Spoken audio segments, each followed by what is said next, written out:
We are back on MLB Central after a nice long weekend. I got my guys with me, Mark DeRosso, Robert Flores, and we're thrilled to be joined by Mark Melancon. What a treat, Mark. Good morning to you. Good morning. Thanks for having me. Of course. Thanks for being here. I asked the guys what they were doing to be productive over the last couple months, last week. Crickets. Meanwhile, yeah, don't shake your head. No, you know it's true. Meanwhile, you're installing lawns and landscaping. Tell us what the past couple months have been like for you. They've been extremely busy, but a lot of fun. I've been learning a ton. We're installing artificial putting greens, lawn turf, bocce ball courts. It's been an absolute blast. Yeah. So someone asked for help. I know. Hold on. I need 20 seconds time out on that. And you show up. Are they like, what the? There has been a few of those. It's been pretty funny. But, you know, at the end of the day, we're trying to give the customer a great product. And most of the time it's a putting green and got some avid golfers out there. So it's been really cool. It's been a huge learning process for me. Did you grow up around this? Was your dad a landscaper or so? Like, how does this come to pass? You signed like the 5th richest contract for a reliever in the history of baseball, and you're installing putting greens in your downtime? I just got out of the dump truck. I literally walked in, took the load, and now I'm back, and here I am with you guys. But the way it came about is my brother-in-law and sister, they moved down here to Florida where we're at. And I didn't want to take my brother-in-law away from a job because we asked them to move down here to join us on this beautiful island of Anna Maria Island. And I felt like it was me pulling them away from a good opportunity that they had in Colorado. And so it wasn't any pressure by them, but I felt like, you know, I need to help provide, you know, a sense of financial stability for them. So we put our heads together and came up with installing putting greens. So, yeah. Now, Mark, if I wanted, let's say I'm not a golfer, but I like other things. Could I get you to install like a mini football field with my face as the 50-yard line logo? Is that something that you could do? I would love that. Yes, because we would embellish your face a little bit, and we can customize any logo you want. I actually have, I went to the University of Arizona, and my wife went to Notre Dame, so she gets position A in our yard, but we have 2 giant logos in the yard. It looks awesome. I love that. I love that. Mark, let me jump in real quick. Those ears would be a little bit bigger, though. I know that.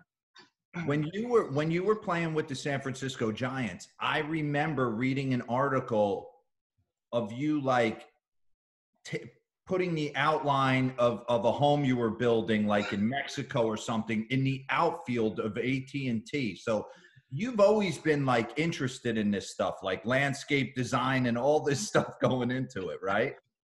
Well, that wasn't, I didn't have anything to do with that design. That was the architect, and they wanted to lay it out, and I just thought, well, what better place to do it than in the middle of the outfield at AT&T Park? And it turned out really cool, as you saw, but that was totally separate. That's more of a real estate thing, and I don't know, my mind is always going, and I feel like it's a healthy outlet from baseball. You know, when you're sitting in the hotel room, as you know, Mark, it's like you got so much time on your hands, and I feel like I want to use that, and you know, people could look at it like I'm too many different places, but I feel like it's a healthy outlet. Robert's shaking his head like he agrees, girl. Yeah. I identify so much with your passion, and you just involved in everything, because that's me, Mark. I'm just, you know, just that's awesome and everything. That's why we're gonna have a giant face in the middle of your yard. I know. I love that. Hey, you know, you go to the Braves last year, and we were reading that you made just a slight tweak to where you stand on the rubber when you got to Atlanta, and that really improved a lot of things, especially your curveball. And I just found it interesting that these slight tweaks and slight changes can lead to really big things and bigger results. I was reluctant to change, anything with where I stood on the rubber. I didn't want to get into a mechanical change, and the reason I was reluctant to do it on the rubber is my thought process was, if I'm standing in the middle of the rubber, which I've always done for the last 7-8 years, that gives me the biggest ability to throw strikes. You have the most room for air, and with a cutter and a sinker that's not always sinking but has more of the ability to sink, I felt like being in the middle just allows you to do that. So I was reluctant to do it, and then as soon as I did it, I tried it. I just jumped right in. It was one game. I just said, I'm going to do it. And my cutter started to cut a little bit more. My curveball, like you said, had a little bit more diagonal tilt to it. And there was visibly, you get so used to seeing the plate and the catcher's set up even when you slide 6 inches over, it's a drastic change. But that didn't bother me all that much. And so with all that, I said, let's stick with it. And then, in the clubhouse, the numbers came out, and we noticed there was a lot more movement. There was, different access points and stuff like that. So it ended up being something that I stuck with, and I really like now. Mark, it was interesting. I don't know if you thought you were going to be traded, but Alex Anthopoulos of the Braves dove right in. 2 prospects will take on all the money. What was that initial, you get to Atlanta, do they sit you down and say, hey, you need to up your curveball usage? Hey, we think this, there had to be a reason why they went out and they grabbed you hard and quick, and it was perfect. They thought you were going to help. Yeah. Alex, when I first got over there, he talked to me through kind of his thought process, which is great. And, Alex is really helpful when talking with him, because he's open and he's really wanting to, teach you what his knowledge is, which is, I love it. So he said that in the last 15, 20 games that I was in while in San Francisco, by making that move over there, he saw the numbers change drastically, and he felt like it really had an uptick in my game. And so all that stuff combined, it was just he liked where it was headed, and he felt like I was going to sustain that and keep moving forward.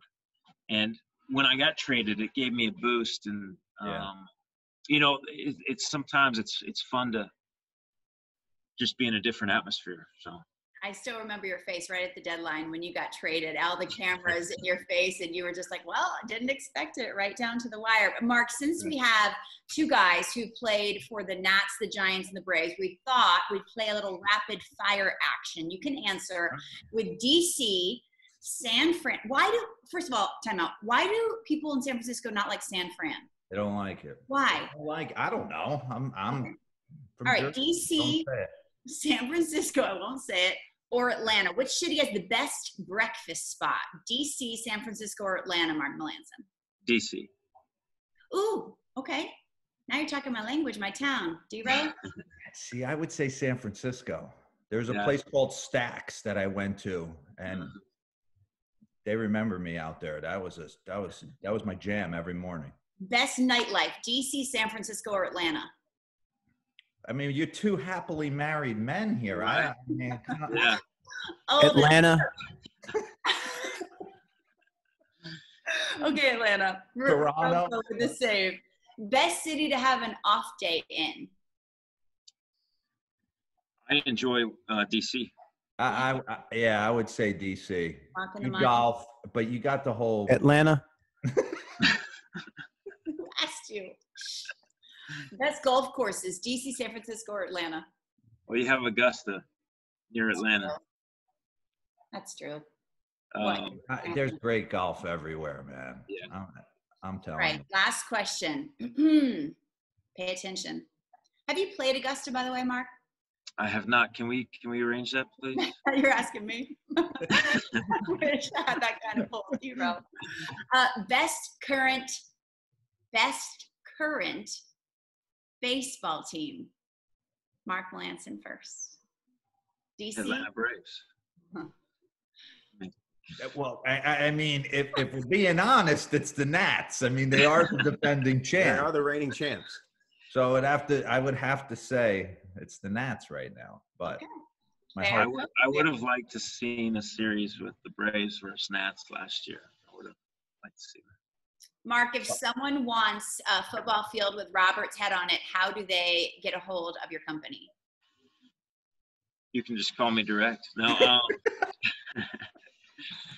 our website, diamondqualityturf.com. Okay. And we just signed up on Instagram too, so you can follow us there at Diamond Quality Turf. Hey, Mark, I have to know real quick. I mean, when you first started doing this, was there a botch job? I mean, yeah, I mean, you didn't come out of the gates knowing exactly what you were doing. So the cool story behind it is we have an exclusive agreement with Celebrity Greens. They called me and said, we want to partner up with you. And they have been phenomenal. We've got some major consultation with them, and we have the ability to call them at any time and talk through some stuff. And so before we ever did our first job, we had worked for 2 months with them on different projects. So all my guys were up to speed before. Nice. So to say that we've completely botched the job, no, I don't think we have. Now, have we made our mistakes and all that? And that's a daily thing. But I feel like, customers are happy, and at the end of the day, that's all that we care about. So keep on learning and getting better like anything else in life. Mark, thanks for hanging out with us on Central. We appreciate the time, and we hope to see you on a mound real soon. Hey, that was fun. Thank you, guys. Thank you. We will see everyone on Friday. Stay safe and take care.